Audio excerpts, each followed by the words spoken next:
And let's move on to the next slide there, Jennifer, please.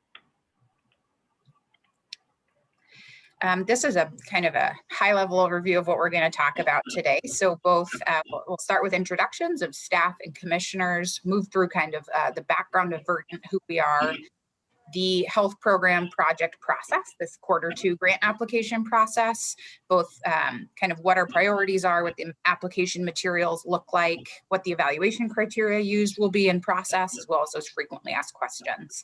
We do want to remind everyone about our COVID-19 emergency funding as well, which is a separate kind of ongoing process. And then there will be a time for an open Q&A session.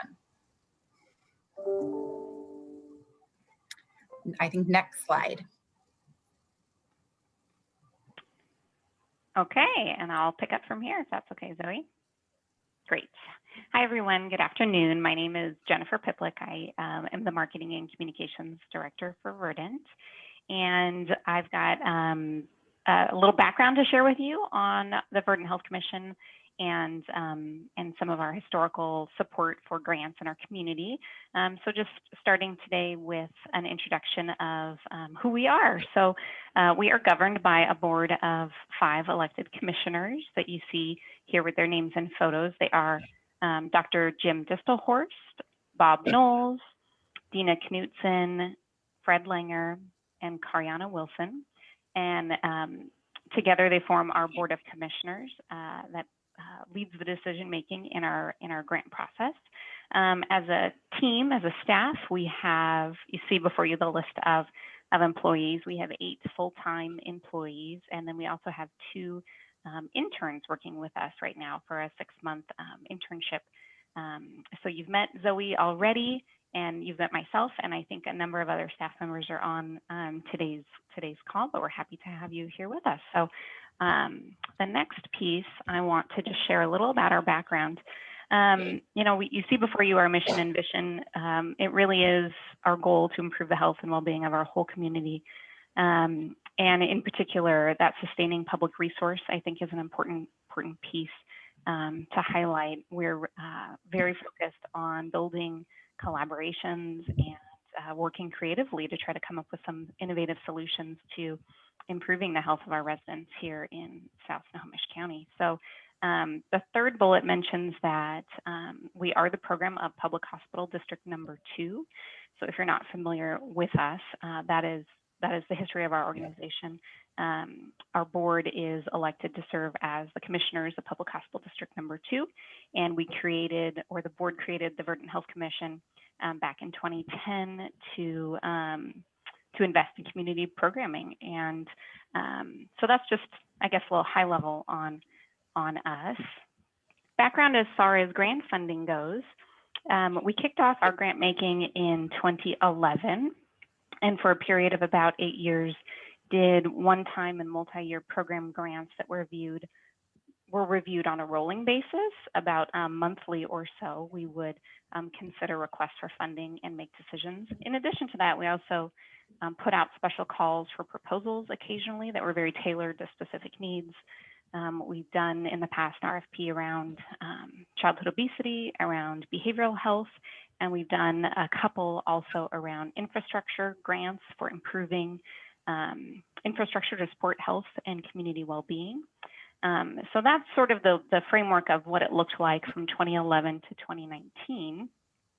Toward the end of 2019, we put a pause on our grant making process as we were a little understaffed, and we're looking to build our ranks back up to be able to effectively lead the grant making work. And then, as we all know, in 2020, COVID hit and put a bit of a pause on some of that continued work as well as we navigated through that period. And so in 2020, in addition to continuing to fund the grants that had already been approved in the years prior, we did put in place emergency grants related to COVID needs. And so specifically emergencies kind of related to support for folks who were affected by COVID-19. And so we've continued to do that work, but that really kicked off for us in 2020. Now this year in 2021, fully back up to full staff, we've launched a slightly modified process for our grant making. So we're doing quarterly windows for applications, and this Q&A session is focused on the second quarter of 2021 grant making. So this is a window of opportunity that begins next Monday, May 17th, for organizations to apply for one-time or multi-year program grants. And in addition to that, we are continuing to do the COVID-19 emergency grants. So it's a slightly separate process, but we wanted to highlight that today to make sure that you were aware of that ongoing work as well. And just a note that through our first quarter process, our board did approve a little over $1 million of funding for this first year of grants. And so we're very excited about that work that was approved. We're very excited about what might be coming our way in this next application window. So I've mentioned a couple of times that we serve the community of South Snohomish County, and I want to dig just a little deeper into what that means. Different folks interpret that in different ways. And so when we use the term South Snohomish County, we're talking about the district that is our public hospital district, which has a very specific geography that we serve. So this map you see before you right now shows our district outline with the cities overlaid. So you see that we serve the cities of Briar, Edmonds, Linwood, Matlack Terrace, Woodway. We also serve a little corner of the city of Bothell and a swath of unincorporated Snohomish County. To the south, the border is the King County line. To the north, the border is roughly 148th Street Southwest. And to the east, it's a little bit harder to pinpoint because there is not a perfect street that runs north-south along our border, but you see there just a little corner of the city of Bothell. We do not go as far east as the city of Mill Creek, and we do not go as far north as the city of Mukilteo. So sometimes that's helpful framework to keep in mind as you're imagining our boundary area. We also pretty closely mirror the Edmonds School District boundaries. So we extend a little farther east than the school district. But if you're familiar with that, if that's a helpful point of reference, I like to share that as a comparison.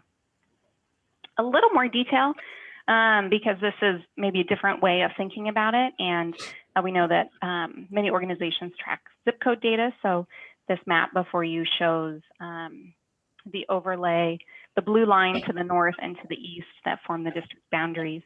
Of course, to the south again is the King County line, but you can see that some of these zip codes are contained fully within our district and others are partial.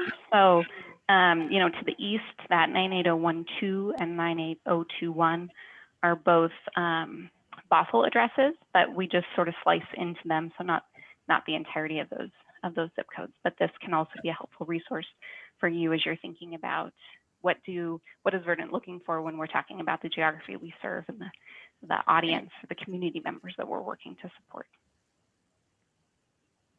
And I think that's it. I'm going to turn it back over to Zoe. Thank you, Jennifer. Yeah, so as we talked about, we were very excited to resume these kind of multi-year program project grants last quarter. And the goal for these is to support projects in South Snohomish County, so meaning those specific geographic areas Jennifer just highlighted, that support our mission of improving the health and wellness of our whole community. We are seeking projects that also address the priority areas that are identified annually by our commissioners.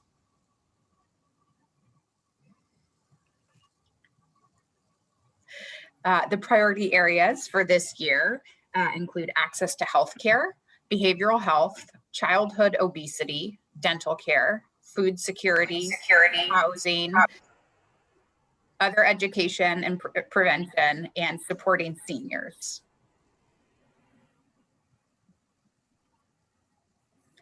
Just some additional detail on these. The first being for housing, because it is a newer priority area of Verdant. So we want to be very clear on what we mean when we say that. So this is really around helping people gain and sustain housing. It does not mean the capital development of housing facilities. And secondly, other education and prevention is kind of a bucket meant to support ideas that address resident health and wellness, really kind of inclusive of the social determinants of health and other emerging needs. Next, we'll talk about kind of our funding parameters. There are no firm minimum or maximum requests, but we will say the average grant size is expected to be about $150,000 annually. We may fund multiple projects in each priority area. Funds must be used to meet health and wellness needs of South Snohomish County. So we say again here to see those maps and zip codes of what that means for our public hospital district. Funds will not be awarded for the benefit of an individual person, for political or religious uses, to retire debt, or strictly for fundraising purposes. And in this cycle, funds will not be awarded that are solely capital or equipment requests. Next, we're going to walk through our application materials. These have been slightly edited, I would say, from last quarter, thanks to feedback from applicants and reviewers alike, but they are very similar in terms of the prompts and spirit of the materials that Verdant has used for a long time. So it includes both a narrative application to describe the work and intended impact and partners of your proposed project, as well as 2 spreadsheets, one to list the kind of measurable outcomes for your project, as well as the budget.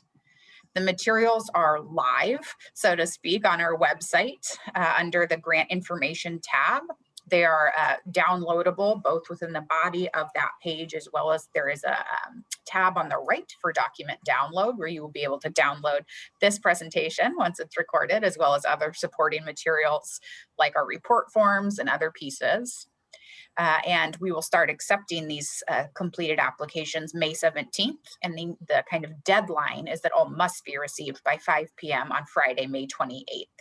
They are submitted by just being attached to an email to me, and incomplete applications will not be scored. So there is a little bit of an incentive to get them in before 5 p.m. on the 28th, because I will reach out and say, hey, you're missing this, or, you know, where's that? If you get it in before then, to try to make sure that everyone's proposals are complete and able to be reviewed.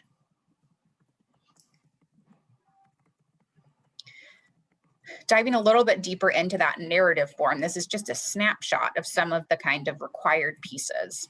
So the checklist at the top here has some of the, your organizational information, but also on in the list of your organization's board of directors, if you have a board of directors, current financial statements.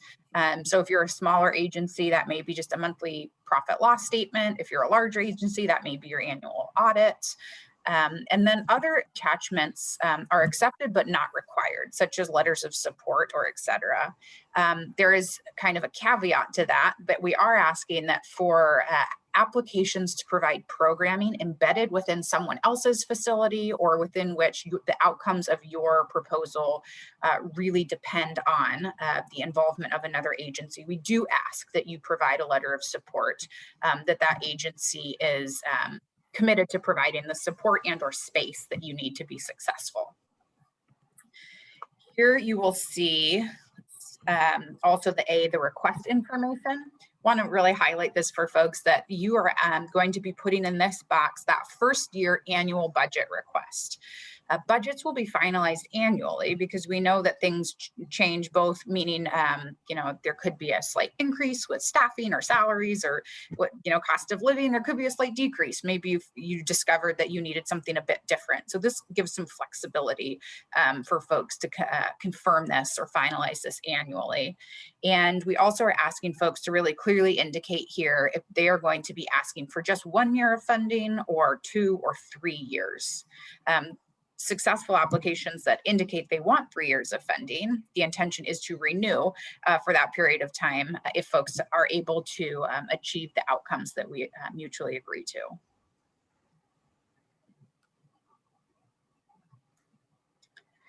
The next piece here, this is a bit of a shift in terms of formatting for our narrative.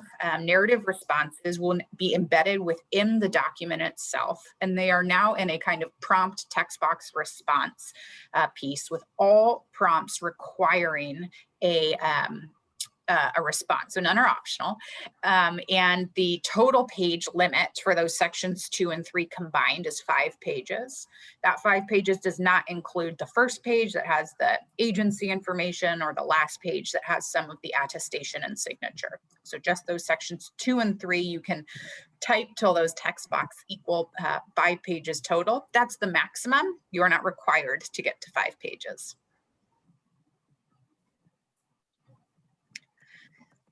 Here's a snapshot of what our application outcome spreadsheet looks like. This is pretending that I run a spay and neuter clinic at an agency called Zoe's Pet Palace. So this here shows the metric on line 12.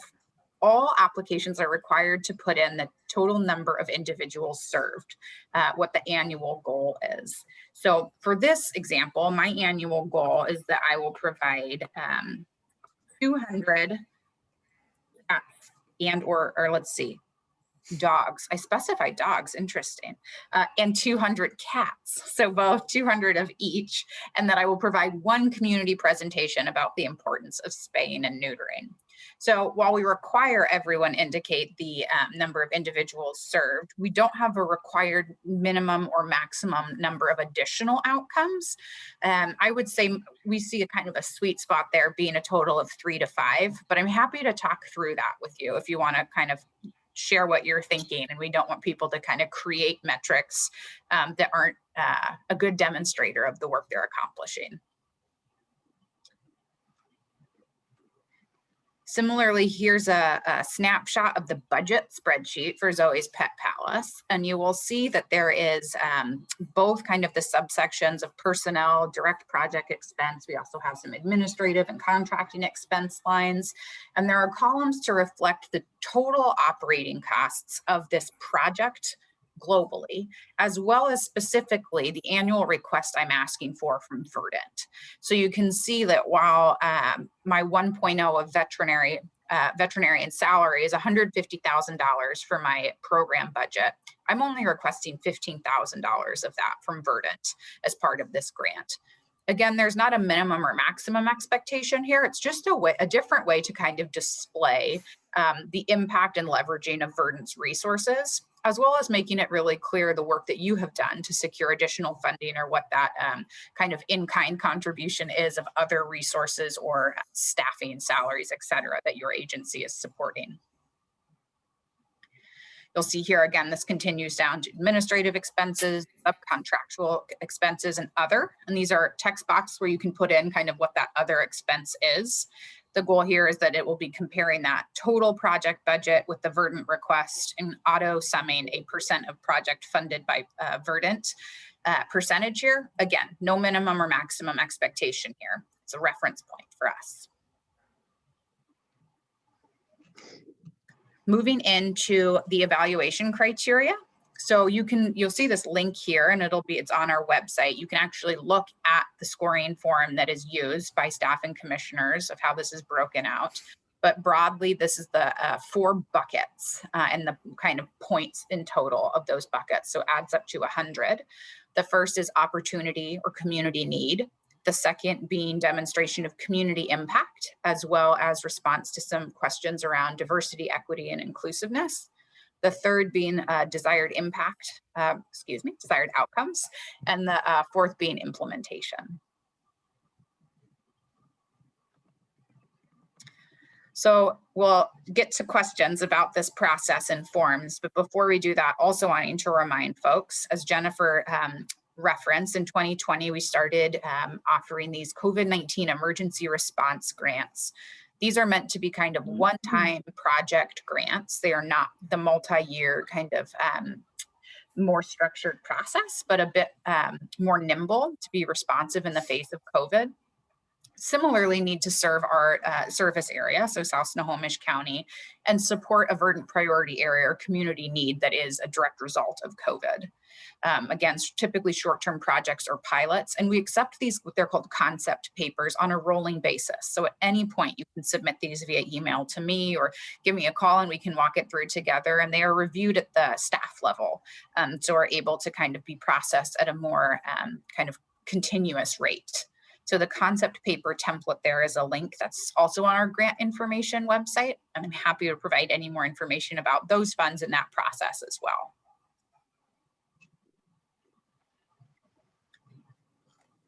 Okay, then I will walk us through some of these frequently asked questions, but wanted to also share that if you haven't already, feel free to put questions in the chat and we will get to those in just a few minutes. Some of your questions may be answered, but thank you for using the chat function as a way to sort of submit those. Okay, so these are questions that we have often gotten in the past, and so we do have a frequently asked questions document on the grant information page on our website that has actually many more than what we have included here in the presentation, but just want to be able to help be responsive to those inquiries. So we may add to this as today's Q&A session wraps up if we get some new great questions. So here's a few that we see regularly. The first being, do we need to target a specific population?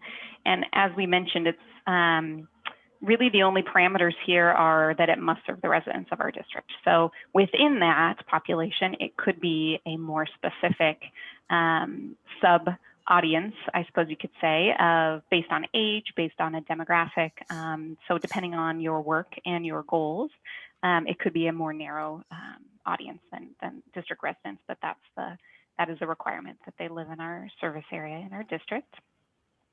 As far as who's eligible to submit an application, we'll accept applications from nonprofits, from for-profits, from government organizations, just as long as their projects or programs that they're requesting match our guidelines and our eligibility. So we're not limited to only working with any one type of organization.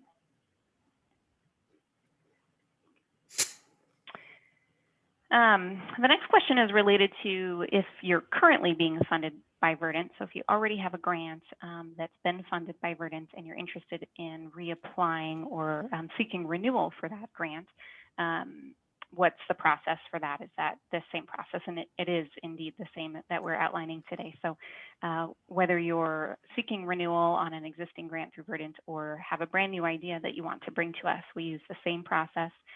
Same paperwork and formatting.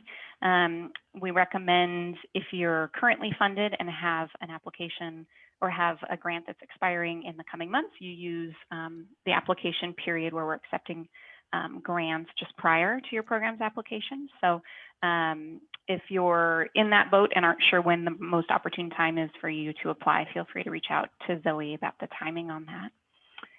We will accept multiple applications from a single organization, so you're not limited to one. As Zoe mentioned, as far as the application submittal process, it's by email directly to Zoe, but if you have any questions or are uncertain, need some assistance with that, feel free to reach out. Question about what's changed with this application process to reflect equity, diversity, and inclusion, and this is one of the pieces that has changed for 2021 specifically, that we've added some information that we're looking for in the narrative to describe how the program or project that you're requesting funding for demonstrates equity, diversity, and inclusion. Specifically, we're looking for information about how the population you're intending to serve has been engaged in the creation of the program, the delivery of the program, how it's being evaluated. And then in addition, we're interested in understanding how the program staff or the organization staff is reflective of the population that you're serving. So you'll see those prompts in the narrative that we're looking for answers to information about your approach there. And then in addition, we just wanted to highlight that at Verdant, we're currently developing plans to form a community advisory council with community members who would be engaged in the process of reviewing applications moving forward to be more inclusive to the community that we're serving. So we're excited about that, have work to do still to get there, but wanted to make everyone aware that that's a piece that we're engaging in now. Then just quickly to highlight the timeline for this process. So we announced last month the information around this funding opportunity and posted the materials to the website back in April. today on May 10th, you're participating in this community Q&A session. And then the applications will be accepted for the 2-week period of May 17th to the 28th, so starting next Monday, with applications due by 5 p.m. on Friday, May 28th. The review process will include some staff review and also members of our Board of Commissioners, and it's the program committee of our Board of Commissioners that is most engaged in the process, and so they meet the week of June 7th to review the application requests that have come through. Following that will be our regular board meeting for the month of June, which is happening on Wednesday, June 23rd. And that's the date at which we expect decisions to be made about all of the requests that come in during this funding request period. So the meeting takes place on June 23rd, and then we hope to communicate with you, all the applicants, either the 23rd or the 24th, with more information about what was decided during the board meeting. And then fast and furiously work through contract details so that contracts can begin on July 1st, 2021. All of that is sort of in preparation for the next funding window as well, which will kick off again in August. So if you're learning about this process now and are interested but aren't quite ready to submit a proposal this month during this month's window, the next one for you to look forward to would be that August 16th through the 27th. Today, we did not have the pleasure of having Tammy Koiser join us for our Q&A session. She's our Director of Finance and Operations and got pulled into something else this afternoon. But between Tammy and Zoe, they are your best points of contact if you have specific questions about the application process or the materials that are required. So their information is here on the screen. Feel free to reach out to either or both of them if you've got something specific that you want to talk through that is related to your specific project or application. But we also will open it up to questions right now. I'm going to leave this up on the screen for just a minute. Thank you, Jennifer. And I saw one question that came in on chat that was, do you have a preference between funding ongoing programs or new projects or programs? And then I would say it's all applications kind of are based on the merits of the proposal. So we always hope to continue successful programming, but we'll be considering all equally, I would say, for our funding decisions. And then another question, if we are not chosen this round, can we send in the same grant in August or do we need to wait a year? No, you could absolutely send it in August. And I'm always happy to kind of, as you're working on these proposals, if you want to jump on the phone before that due date and talk through what you're thinking about, I'm happy to talk through that with you and how I can kind of help support. Zoe, there was another question about the priorities. Would the priorities for the third quarter application period in August be the same as they are for the current window this month in May? Would the priorities? Yes. Yes. Yep. So those is planned for the entirety of 2021, those priority areas. We have an embedded kind of link or survey that we put in all of our application materials where we survey kind of all of the reviewers to get feedback. So the materials themselves may slightly change in response to that feedback, but the kind of global goal or priorities will not shift this year. Let's see. Oh, a few just came in. Let's see. Thanks for sharing commitment and process in the EDI work. Curious about the grant review committee and board. Is there a diverse representation of the community? That's absolutely the intention of us creating kind of our community advisory council, is that it would be diverse and it would be reflective of our community.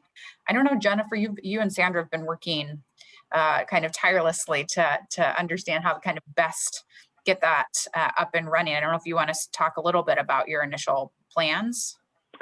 Well, I guess I would add, just to be direct to the answer to this question, it's currently staff and commissioners who are reviewing applications, and our goal is to get to a point where we have a community advisory council that can be more engaged and have representation of the community. And so that's something we're working on right now. We recognize that in this work with diversity, equity, inclusion, we're all on different journeys, different points in our journeys, I guess, I suppose is the right way to say it. And this is an area where we have room for improvement. And so we're working on creating that community advisory council to be able to bring in different voices and better understand need and better understand impact to some of these grant requests. I can't say with certainty what the timeline will be. We have some work to do to get some of the foundational pieces in place, and so that will be happening. Our goal is for this to come together this year in the next several months, but we want to do it right as well. And so we're just working our way through some conversations right now to get that framed up so we can launch it later this year, we hope. Thank you, Jennifer. Yes, and I misread that question. Yes, so the creation of the advisory group is because we feel that the process could be more representative of our community. Correct. Yeah. Let's see. Nicole from South County Fire has a question, Zoe, that she sent in a proposal recently and wondered if that worked for this application or if she should Good send question. in. Yeah, so it will need to be in kind of the application material format with all kind of those inclusions. But we can talk through that, Nicole, maybe the specifics of what you're thinking and how we can kind of streamline that process of adapting it to the new format. If it's an extension, so if it's a renewal, all contracts that are expiring that would need a contract starting between July 1st. So basically July, August, or September 1st, based on our cycles. I tried to contact everybody to give them a heads up that they would need to apply as part of this renewal cycle. So we can talk through those specifics, Nicole. Let's see. And then I see one more, let's see, for COVID grants. What is the definition of short term, and is there a dollar target for the grants? So great question.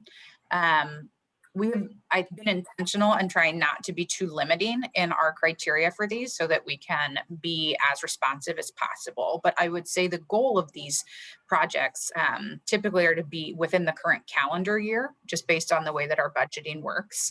And they are not intended to be, I would say not six-figure awards. You can use them to pilot something that you want to try out and then later apply for a kind of an ongoing multi-year program. But the goal is really to kind of have a fast influx of resources for that kind of 6 to 9 month, I would say, project period window, although that's not a requirement. So I'm happy to talk through those kind of specifics and what if it might be a better fit for COVID or this multi-year process.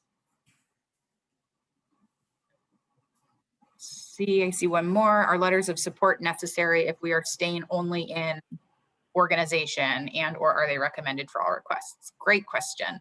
I don't think in this situation, if I understand it correctly, a letter of support would be needed. We're kind of thinking mostly of situations in which I would be saying, like, I want to operate Zoe's Pet Palace at Jennifer's Beauty Salon, where I would need a letter of support where Jennifer's Beauty Salon is saying, like, yep, I know that's her plan and I am supportive of that. Or if I said, the Pet Palace is going to be dependent on the outreach staff at Jennifer's Beauty Salon, where we would want kind of a letter of support saying, if all those outcomes for my work are going to be dependent on this relationship with another agency, we want to make sure that agency is saying, yes, I'm aware of that, and we are willing to provide that support. If there are multiple agencies seeking funding for one project, so let's say Jennifer's Beauty Salon and Zoe's Pet Palace are wanting to have a collaborative project, you can also do that. So there can be multi-agency contracts or funding for a collaborative project, but these letters of support are more intended for a non-funded entity and where they would be kind of critical to the support or success of the funded agency and staff. I'm gonna stop my screen share. I can see so many more faces. Makes it easier to see more folks if there's questions. Feel free also to unmute if that's easier now that we finished the presentation. That's welcome too.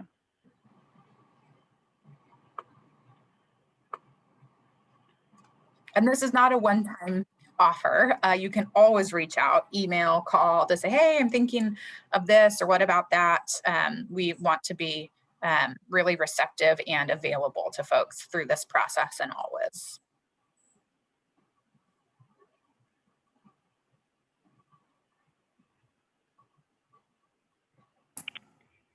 Any other questions? It's okay if not, but want to make sure people have time to think and process.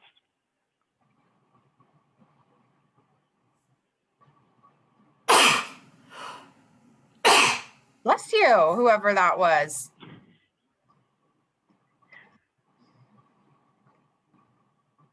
Okay. So for folks who put their email address in the chat, we'll make sure that we send the slides. We will send and post this recording. And again, always reach out if you have a question or if we can be of any support. Yeah, to that point, right as we got started, we said if you put your email address in chat, we'll make sure to follow up with a copy of the FAQs, this recording, these slides by email, just so you don't have to monitor our website if you want to go back and take a look at these again. So if you haven't done that and you're interested in getting those via email after in the next couple of days as we post the recording and whatnot, then feel free to add that into the chat. Any other questions that would come up? I have a quick question. Can you talk a bit more on your interests and priorities in education and youth development in the area? Like in relation to the health priority, and what's the intersectionality of like health access and education looks like? It's a great question. And I would say a really good example of social determinants of health. So historically, I would say how we've really funded that intersection has been around programming that supports children engaging successfully in kind of public instruction. So both through like the Move 60 program, Girls on the Run, Boys and Girls Club, City of Edmonds LEAP program. So kind of a combination of health programming, physical fitness activity, and kind of social emotional support for students enrolled in school.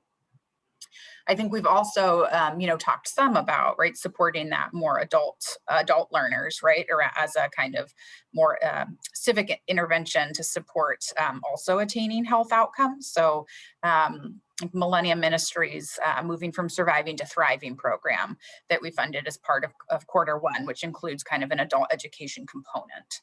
So I would say that specifically calling that out, so outside of health programming within school, is new, I would say, as kind of part of our COVID-19 enhanced grant making priorities. So if you have a specific project idea, I would be happy to talk that through more with you, as we're just kind of newly entering that. Great. Thank you so much.